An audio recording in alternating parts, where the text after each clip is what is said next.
Hello, everybody. Welcome back. Welcome back. It is our One Heart, One Earth November Awakening event. My name is Lisa Gunshore. I am your host, and this is the Buddhist Biohacker channel that's been taken over by our OHO event. And I'm super excited for today. And we already have people excited for today. So Kimmy says, hello from San Pablo, California. I'm looking forward to drinking in Vishali's wisdom, and so am I. So I am very happy and honored to welcome back Vishali. Welcome. Thank you. It's wonderful to be here. I mean, everyone has been doing such great presentations. I just love the format you're doing. So thank you for having me on. Oh my gosh, I love it. And I told everybody earlier, I said, I have this, like, it's not even a question, but you're in Sedona. We're going to talk all about vortexes today, but being a channel, I wanted to go to Sedona a long time ago, and I've had several trips planned to go to Sedona. And my mom lives like 45 minutes from Sedona, and every single trip has fallen through. I've never been able to go, and I'm just like, what is that about? So I'm going to start out, before we even get into that, with you sharing who you are and what you do, and then we can dive into all the vortex and energy stuff. Okay, great. Thank you.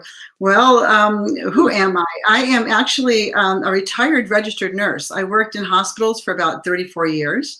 But in the beginning of all that, I lived in India in an ashram, and really I met a living master, which completely changed my life.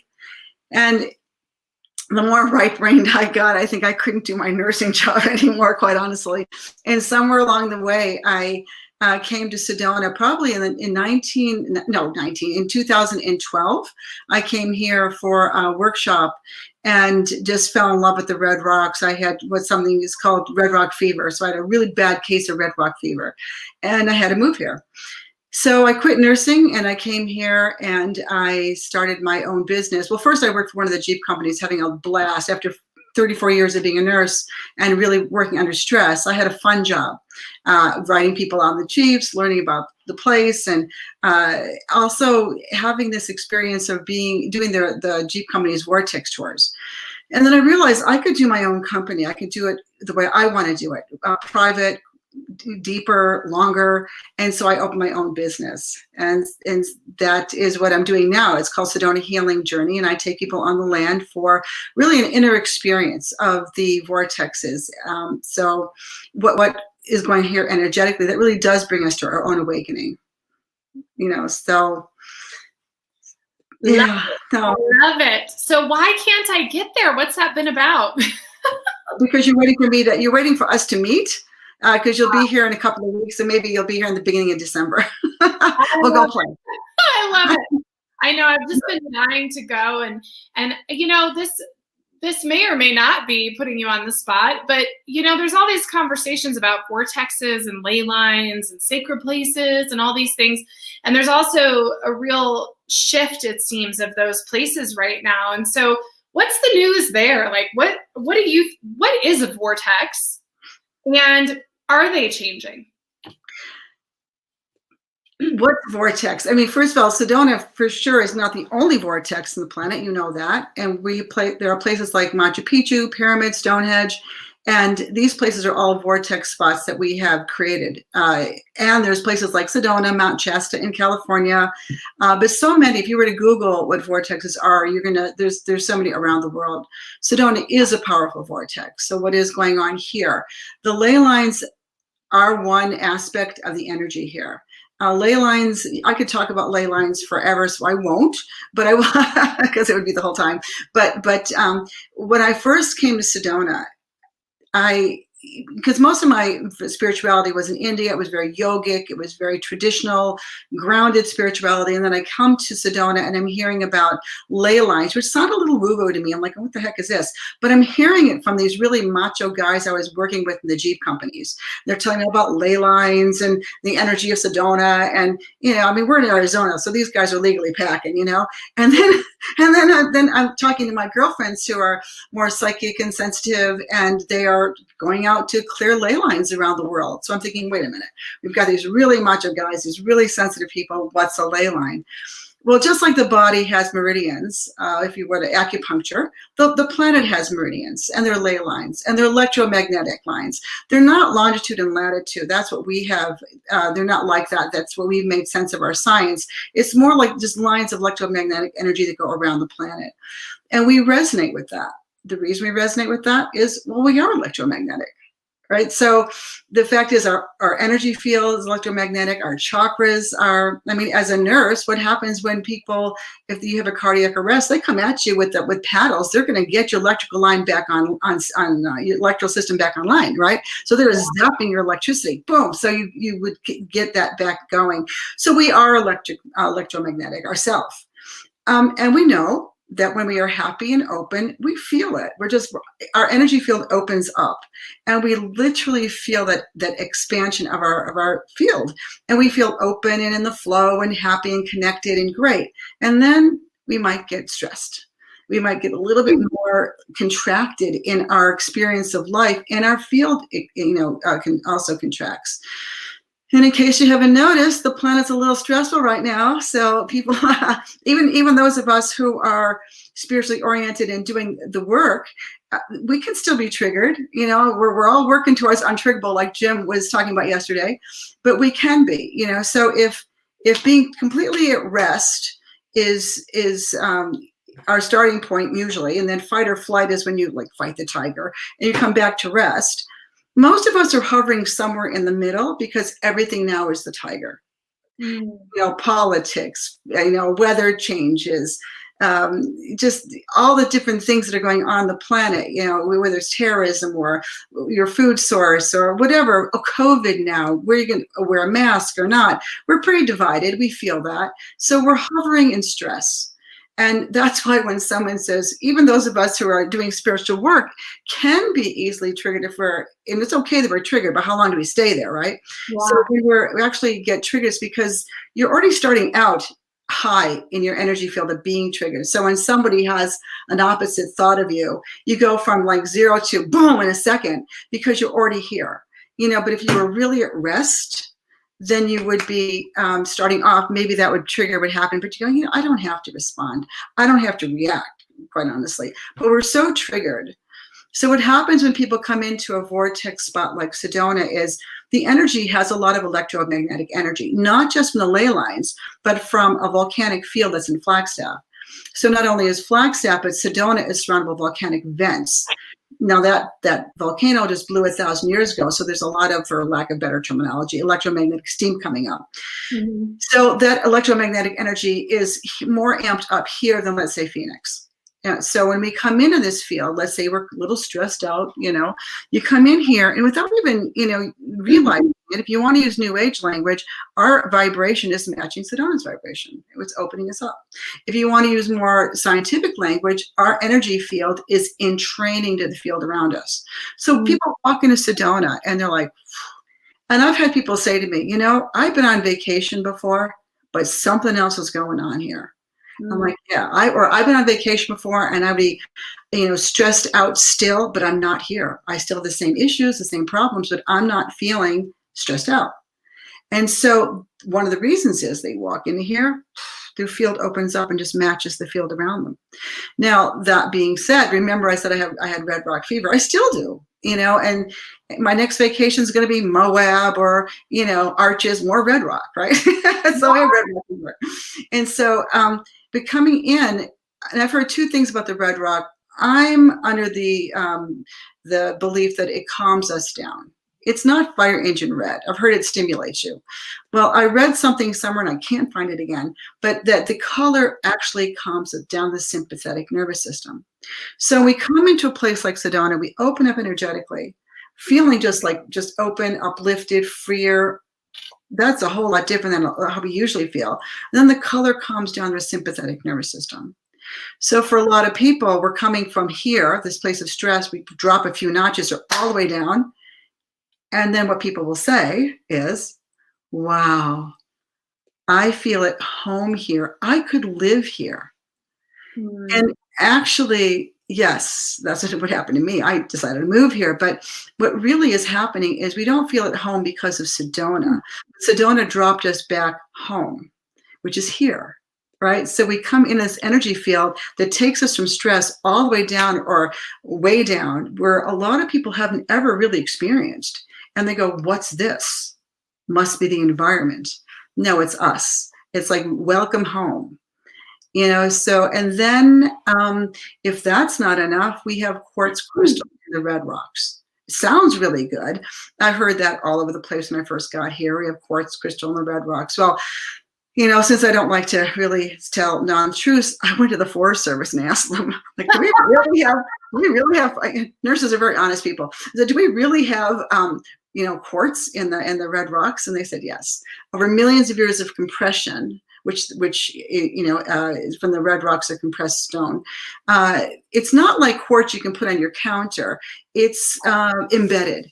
And there are certain places in Sedona that you can walk, and the erosion has exposed them. So you can see it. But whether you see them or not, you're surrounded by it. So you're surrounded by the color, you're surrounded by the electromagnetic field, and you're surrounded by the quartz.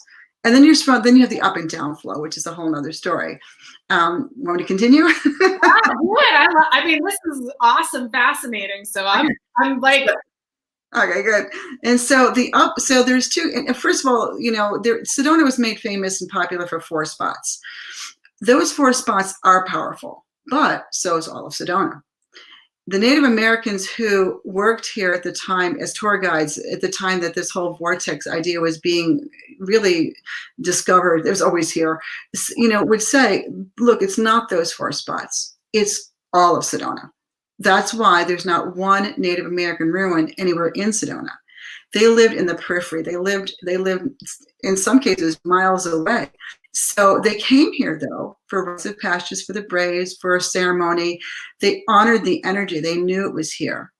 And so they don't feel that Sedona is a great place to live. Mm-hmm. And they still don't. People who work here who are Native, they tend to not live here still. But the energy here is powerful. But it's not just those 4. It's everything. And that's why when you realize you have the electromagnetic field from the volcano and the ley lines, the color which surrounds us all over the place, the and also calms us down, and then you have the crystals. It's a lot of energy.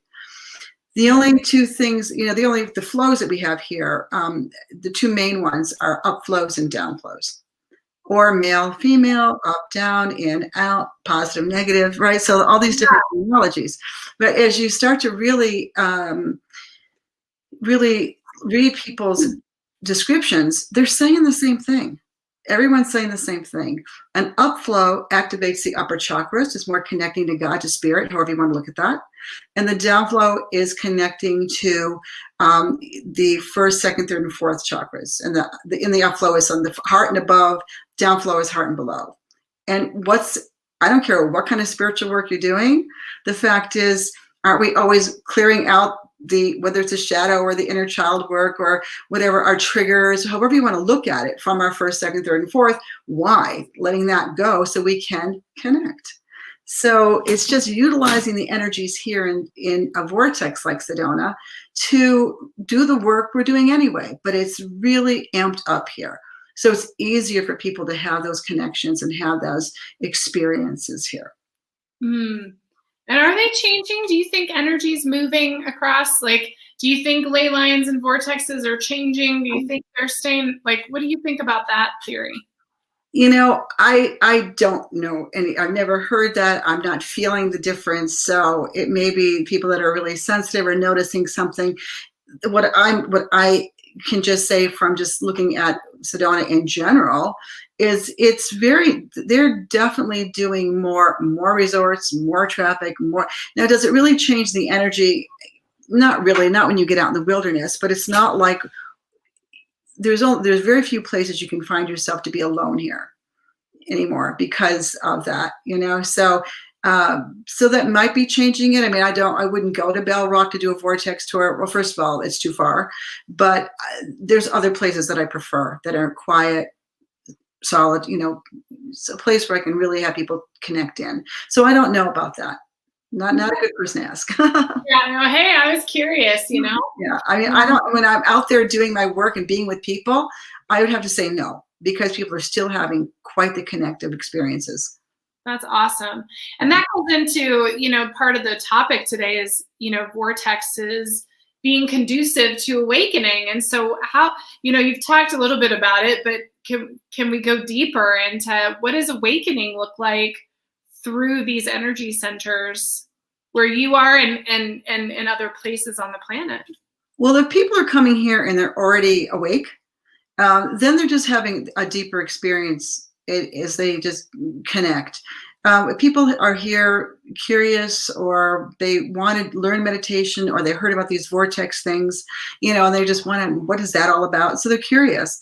They really, once they start to realize that these energies are working with them here, of course, but no matter where you are, when you're at home, you still have triggers, and when you're at home, you still want to let go. You do your prayers or whatever you're doing. So wherever we are always utilizing our chakras in one way or another. So when people come here, they don't always realize that they're taking their spiritual experiences for granted. Let's just put it that way, because not everyone's psychic. Not everyone needs to be psychic to be spiritual. Not everyone's sensitive, but everyone's intuitive and everyone's connected. It's impossible not to be. But how much of our connection are we connecting with? So it's as if we, you take your shadow mind or your God mind, or you can call it, your shadow mind, your ego mind, whatever you want to call it. But it's like we have two minds.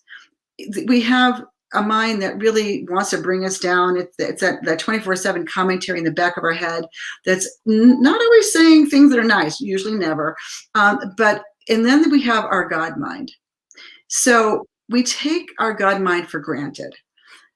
The fact is that even when we're taking first of all, we're so conditioned by the ego mind. Because if I were to ask people, and I'm not asking anyone to do this, but if I were to ask people, what's it like to be angry? People could right like that tell me, oh, this happens. Before you know it, they're angry. So we're so conditioned to default to our shadow mind or ego mind that we don't always own. When we're in a good mood, we think, oh, I'm in a good mood now, or I'm not in a good mood.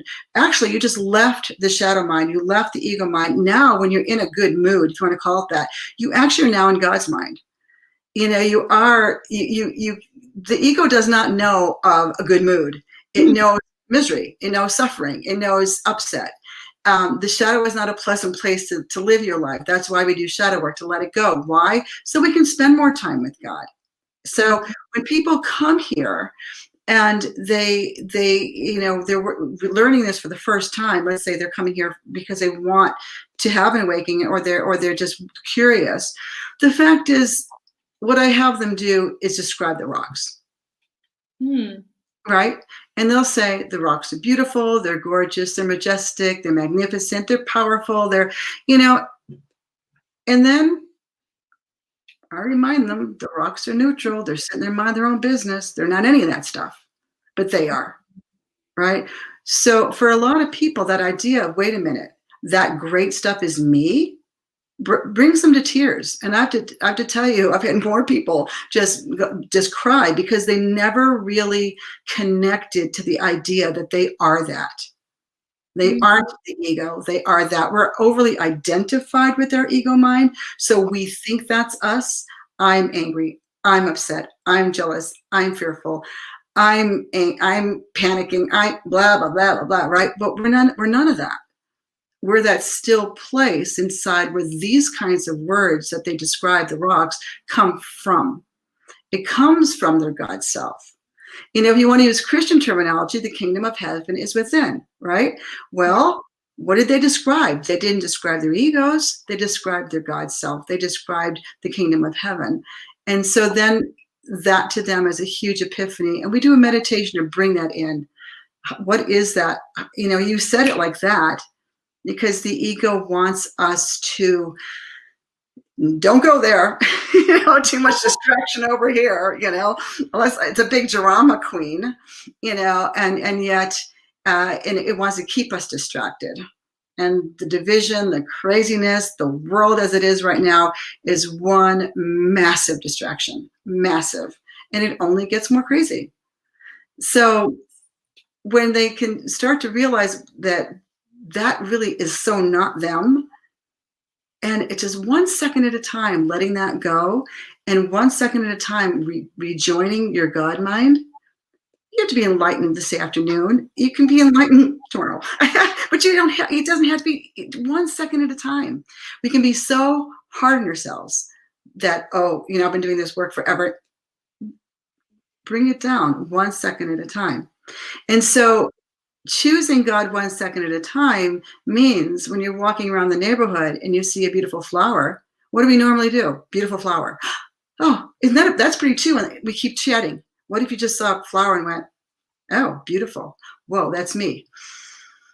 And start breathing in the beauty of that flower. It's simple, but we negate our spiritual connections all day long because we don't breathe them in. We don't take that second to break rapport with our ego mind. We just keep going. And so the energies here are really conducive to people connecting to their heart, connecting to their spiritual part of themselves. And because you can't let go of this shadow or the ego from the ego's point of view. It's not going to happen. But you can from God's point of view. So when you step into your highest way of being, now you can make changes. And now you can let things go because we're not in it anymore. Oh, so beautiful. Oh my gosh. And Colleen says hi. Eve says, how cool that today we are learning to work with our soul vortexes and Earth's vortexes. So thank you, Eve. And I want to invite everybody who's watching, if you have questions for Vishali or comments, please put them in the comments box. We would love them. And I will share the questions with Vishali here. And I think I know the answer to this, but my next question is, everybody's watching going, man, I wish I could go to a energy center, but it's the middle of a quarantine and I can't go anywhere. So how do we bring these vortexes into our homes and our lives right now? By knowing that no matter where, I mean, it's kind of a pithy thing to say, but no matter where you go, there you are, right? So the fact is that we all are working in our spiritual self. Whenever we're connecting to our God self, we are connecting to that upper flowing vortex.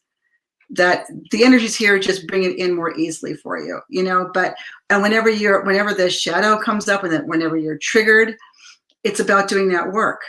And again, I mean, the most crazy experience I once had on a tour was where a woman brought her husband here, and he was, maybe, I like it, maybe I don't, type of thing.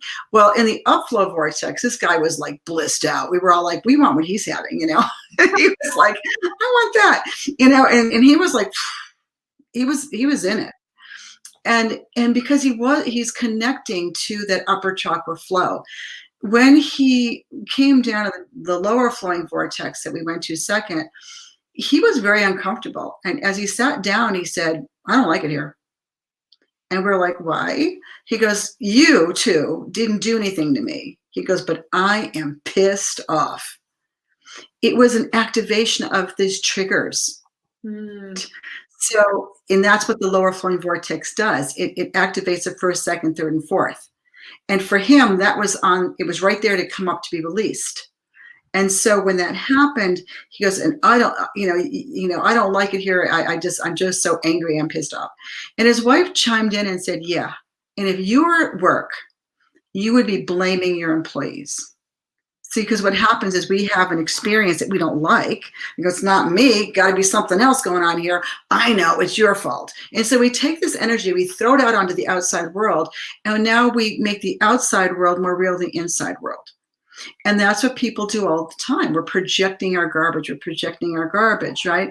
And take a look at the outside world. That's a lot of projection of a lot of garbage, and so to know that that's really what's going on, whether you're in a vortex or not, to bring those vortex energies home to you is to know that whenever you are connecting to your higher self, you are connecting to an upflow vortex. And whenever you are triggered, that's the work. let it go, do the work to release it. Yeah, and again, it's like just, yeah. In I don't know if people have, maybe some people have read Michael Singer's book, The Untethered Soul. Mm. Did you read it, Lisa? Yes. And, you know, I have to be honest. I mean, I've read so many books that were so amazing and covered a lot of what he talked about, except for I got as far as chapter 2. And I went, I'm done. Because chapter 2 was the inner roommate. Remember that chapter? Yes. Yeah. And I use that in my own spiritual practices, my own, you know, on the tours, because we are, like I said earlier, we're so identified with being this ego self. And in chapter 2 of The Untethered Soul, he has this exercise where if you externalized your ego and personified it, would you hang out with it? And the answer is no. You know, would not hang out with it. So if you wouldn't hang out with your ego, if it was an actual person, how do you stop hanging out with it since you actually think it's you? By just catching it again, 1 second at a time. You know, so the first time I wanted to have this, put this into practice, I woke up one morning and I was happy. And I was in the kitchen, which means I was in a good mood because I was actually in the kitchen. I'm not a kitchen person, you know, so I was happy though. And I was doing something, and I think I might have even been chanting, and this story started happening right in the back of my head. It happens insidiously. And I was like, and I didn't even realize I was listening. And all of a sudden, bang, my mood changed. And I was not happy anymore. And not only that, I was angry at somebody. And I went like, wait a minute. I had it because I popped out and went, wait a minute. I was happy a second ago.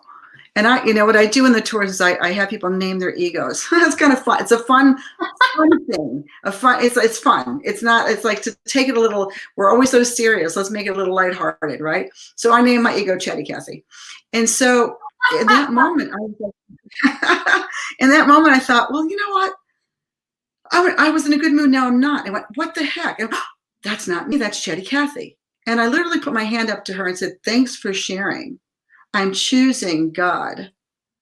You know, and in that moment, the whole thing's just vanished, and I was back in a good mood again. And I went, oh, that's pretty cool.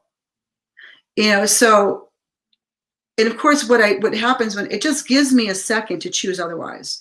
If I don't have a second to choose otherwise, I'm in it, right? So this idea of just stopping it for a second and choosing otherwise, you know, and there are times, at times we're just in it, we like it, you know, but but this whole thing is like, you know, sometimes when I've done that, like, thanks for sharing, I'm choosing God, and then I'm still left with whatever the feeling might be, you know, angst or fear or whatever. And I'm like, hey, what happened, God? I thought I handed this over to you. Yeah, didn't really. The difference is we're just doing it again, easefully. Let it dissolve. Not everything goes away like this. So it's just letting it go. But the difference now is I'm not buying Chatty Cathy's story about it. Because as soon as I put the story on the feeling, it is now projecting it on the outside world, making that more real than this. And this is just energy. It means nothing until we label it. You know, letting it. And so it's like, okay, God, you know, I'm not, and there are, you know, and there are times that it can be very big issues, and it can take some time sometimes to let it all go 1 second at a time. That's where you come back to that, you know? So I forgot what your original question was, but I think I kind of circuitously answered it. Like, with people at home, how could they bring their vortexes? By catching their ego mind, by knowing when they've activated a lower flowing vortex experience, and get back into their heart, get back into their God space, and just make their changes from there. Beautiful. Kimmy says, I love the question. If your ego was another person, would I want to hang out with her?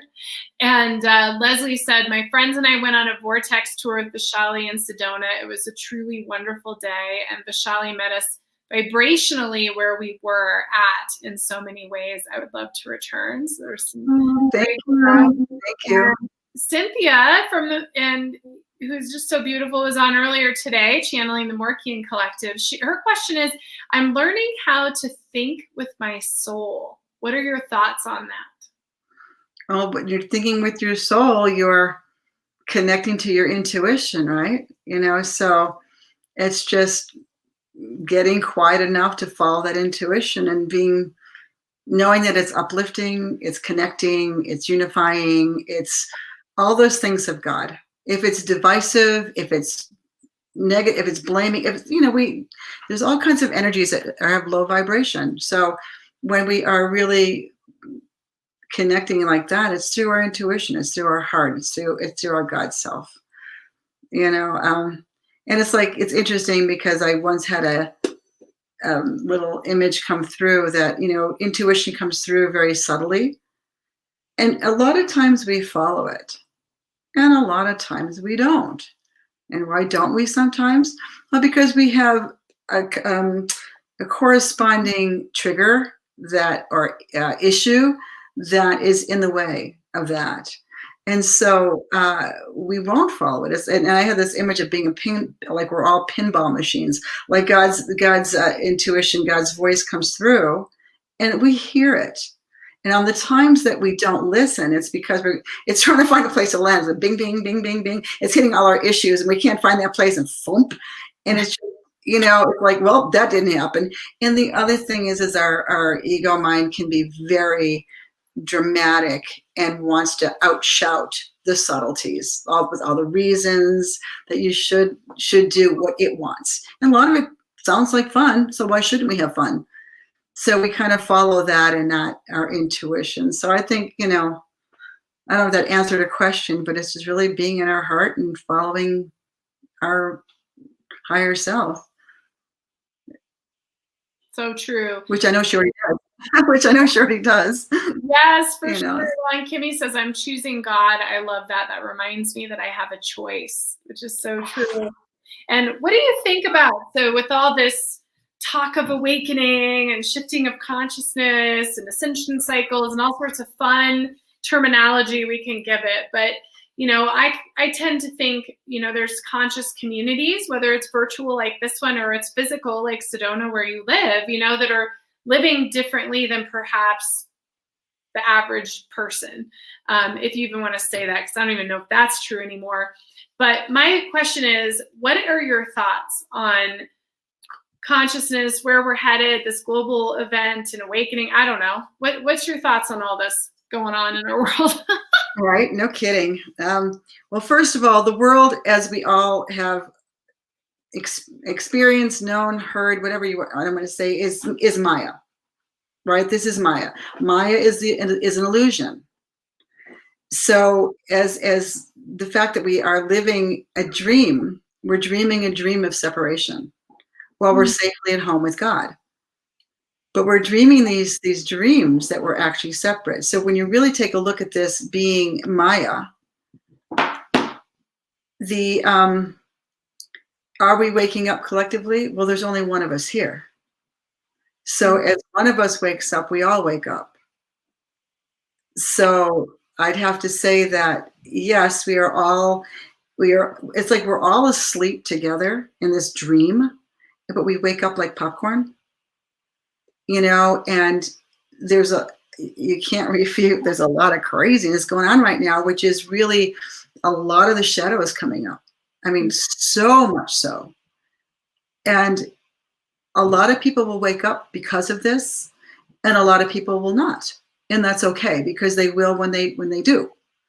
But we are one mind, and we are all waking up simultaneously together, because time doesn't actually exist, right?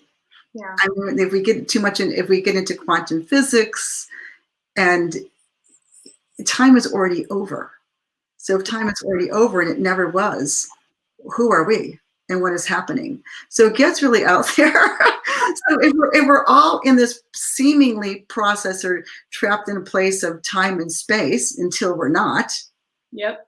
until we're not, then it just seems like we're divided. It seems like we're separated. But in reality, we've already woken up in God. We're just dreaming these dreams and being called back home. So I don't know how else to answer that other than that. I love it. And it can be mind blowing, when you start to look at it and say, wow, there's really no time. It's so many constructs we've created for ourselves, including time and all these things. And it's really just this organic flow. And yes, you're speaking so much truth. I love it so much. Heather says that blows my mind when one of us wake up, we all wake up. And Heather's asking, why has it been so slow up to 2020? That's her question. Why is the awakening been so slow? Mm-hmm. Well, that's what it seems like, right?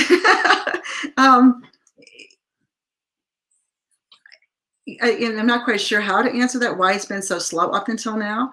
Though I must say that when people are in a pressure cooker, that things seem to happen more easily, or more. It's like this. It's like I heard. It was Bentinho Massaro. I listened to a talk of his, and I had this experience once. And he was like, when everything is so crazy that there's nowhere else to go, it's almost like a part of our consciousness, or not even a part of it. Our consciousness, boom, will zip out into the higher realms that fast. And it's like we have a Satori moment. Without that, we might not have those Satori moments. We might not have those realizations even. As far as why is it happening so slowly up until now? Well, the planet is right now going through a lot of astrological changes as well. It's really intense right now, as you know, as an astrologer. So things are just picking up speed. I'm not quite sure why that is, but I've had that experience. And after listening to Bentinho, I was like, oh yeah, because I was in the hospital one day working on a very busy day.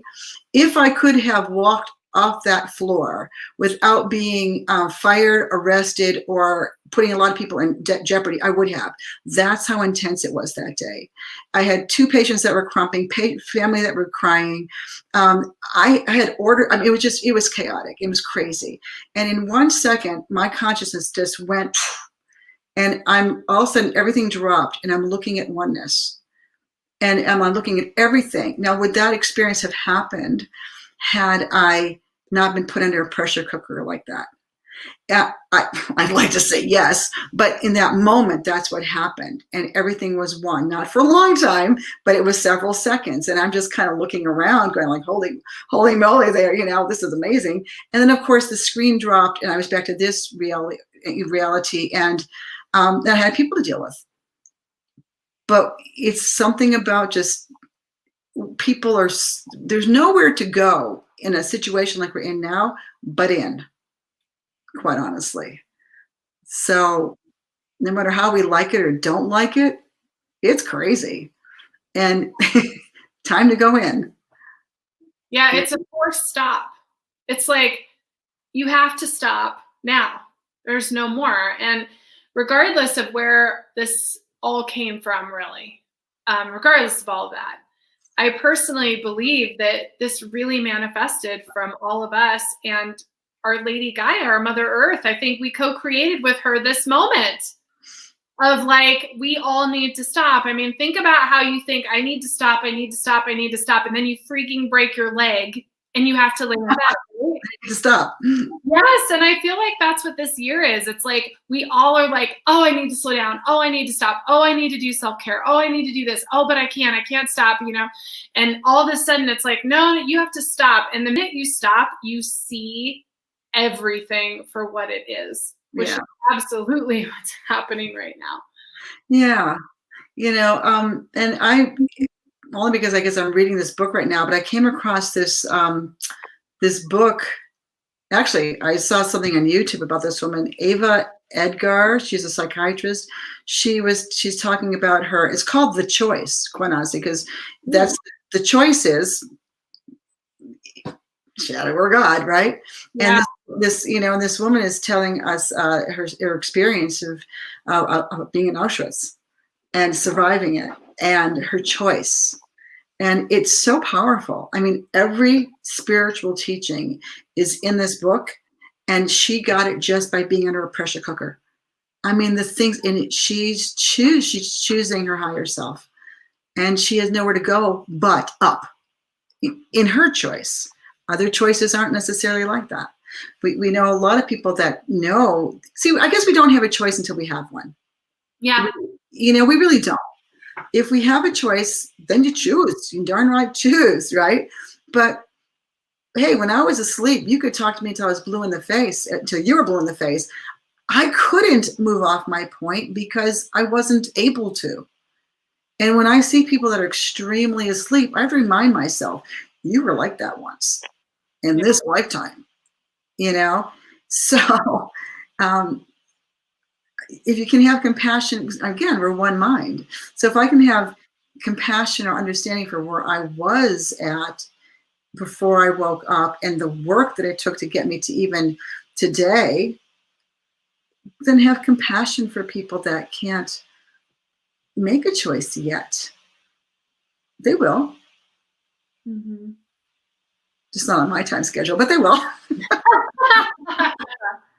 Well, that's one of the great lessons. I read years ago that patience was the one virtue that purified all the karma of all the other virtues. So it's like you could do all these other virtues, you could be all these other virtues, but if you're patient, it actually like negates all of that and like overrides it. And I think it's pretty funny because that's the hardest thing to do, is to be patient. It's the hardest thing. And it's hard to look right now at the anger, the hatred, the division that's happening all around us.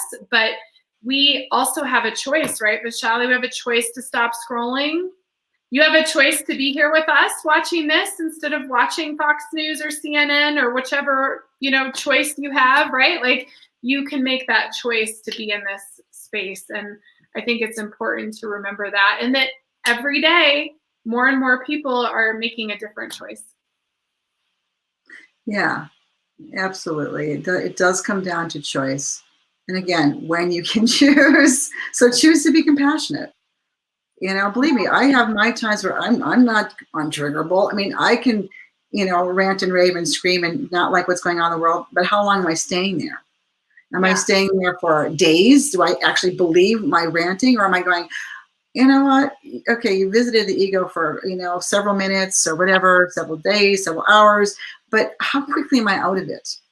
How quickly do I leave? If this is the ego mind and this is God's mind, how quickly do I leave the ego mind to really make a different choice? If I'm staying in it for days and days, well, then I'm lost. Bye-bye. But again, how quickly? It's almost like we have, I'm going to make up these numbers, but if you're like, because everybody on this planet, even no matter who we like or don't like on this planet, everyone's connected to God, to spirit, or they wouldn't be here, even if it's just 1% of that being. But if you're 20% ego and 80% ego and 20% God, and the more you choose God, like, move those percentages over, so maybe now you're 50-50. Now it's, and the more you do your work, it's not like, if you have an awakening and all of a sudden you find yourself enlightened, yay. And a lot of us seem to have to go through process work and doing this journey. And as we're doing it, we're just really spending more time with God and less time believing the ego. Doesn't mean you don't jump in, but how quickly do you jump out? Yeah, so true. Shelly, I want to give some space here before we're out of time for you to share. How can folks access you? I mean, obviously you're in Sedona, and if they travel there, they can see you there. But what all do you have available for folks? How can they access you? Just whatever you feel like sharing. Yeah, well, my website is sedonahealingjourney.com. And you can contact me through that. My phone number is on there. My email's there as well. You can email me through that. I don't know where they would get it, Lisa, how it's set up, but I do have a PDF, a really beautiful PDF called The 7 Steps to Inner Peace. helping us. I think that really does help people get through what's going on now. It's really taking a step back and looking at things. And so 7 Steps to Inner Peace, there's a PDF. And then I wanted to get it for today, but it didn't happen. I'm putting a virtual Vortex tour on my website. Oh, I know, right? It's like, yay. I will, if people want that, they can connect with, email me through the website, Sedona Healing Journey, and I'll give them half off. oh, look at that. That's awesome. So, it's I'm talking to the camera, I'm not talking to people, but it's the meditations and things that I do on the Vortex tour. Oh, that's beautiful. Well, and PDF is the links for all of that is also on the oneheartoneearth.net site. So you'll be able to get that there. And Vishali's presentation is on there. So you just go to oneheartoneearth.net right on the homepage there. When you go to the presenter list, just click on her name and it takes you through. It has all of her information. It also has her presentation and the link to that PDF as well. So that's just awesome. And Vishali, you're just such an incredible light. I'm so happy to have you back. Oh, thank you, Lisa. It was really a pleasure. I really love being here. So can I leave a little thought before we go? Yes. So it's a reminder, and the people that have done the tour with me will remember this because I handed a little card. Always remember that if it's not uplifting, it's always chatty Cathy. So if it's not uplifting, it's not God. And that can be a downward flowing feeling. And then, we're so hard on ourselves. So you don't have to be perfect doing your spiritual work. You just have to be willing. Just willing. And sometimes just being willing to be willing. So yay. Thank you, Lisa. Oh, thank you, Vishali, so much. Yeah, right. My pleasure to be here. I really enjoyed your platform. You're doing such great work. Thank you, Lisa. Oh, thank you. And thank you for everything that you've stayed connected, and I just appreciate all of it. And hopefully I'll be down there to visit you soon. And then hopefully, fingers crossed, hopefully Awaken Grace will be at a Sedona Film Festival next year. We'll see how that goes. But oh yeah, crossed on that as well. And yeah, I just love you so much. And I look forward to doing something again here in the new year, because we're coming up on it fast. Yeah. Be well. Thank you. Thank you so much. Thank you, everybody who's watching. We'll be back in 10 minutes with Eve Crow, another wonderful shaman and healer. And we'll see you guys momentarily. Bye.